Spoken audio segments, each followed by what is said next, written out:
toutes et tous. Je voulais aborder avec vous le thème des paradoxes dans la Bible, en évoquant quelques-uns d'entre eux. On va commencer par Jonas, le prophète, à qui Dieu demande d'apporter un message. Et le paradoxe, c'est que le prophète refuse d'apporter le message que Dieu lui demande d'apporter. C'est à la fois une bénédiction pour les autres, mais aussi une bénédiction pour lui-même, Jonas, en tant que porteur du message, et il refuse cela. Ça paraît vraiment paradoxal. Moïse, le futur berger des Hébreux, Dieu lui demande de devenir celui par qui la délivrance va venir.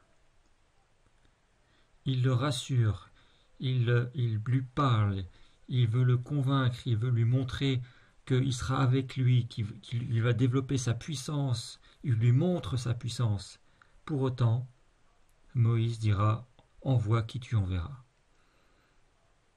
Ça paraît complètement paradoxal. Pourquoi Dieu demande à Jonas d'apporter ce message?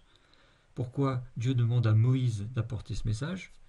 Puisque leur première intention est de refuser ce que Dieu veut faire avec eux. Et pourtant, quelle bénédiction après cela.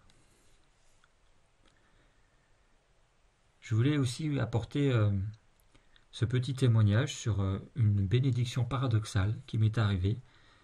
J'avais il y a quelques années une Citroën Xara qui a été une véritable bénédiction pour moi parce que j'ai pu faire de très nombreux kilomètres avec. Je remercie encore le Seigneur pour ça, c'était vraiment extraordinaire. Et il est venu le moment où cette voiture avait trop de réparations à faire et j'ai souhaité la vendre. Et comme il y avait ces réparations, je voulais la mettre à un prix assez bas, c'est-à-dire à peu près 400 ou 500 euros. Et donc j'ai commencé à mettre une annonce et une personne a répondu. J'ai fait essayer le véhicule à cette personne et malheureusement cette personne a eu un accident. On s'est fait percuter par l'arrière et du coup la voiture a été abîmée. Et là je me disais mais Seigneur je comprends rien. Pour moi cette voiture a été une bénédiction et comment se fait-il que cette bénédiction s'arrête de cette façon-là? Je ne comprends pas. Cette voiture est maintenant invendable, je vais la mettre à la casse, je comprends rien. Après avoir contacté l'assurance, celle-ci m'a fait une proposition et me proposait de reprendre le véhicule 1000 euros.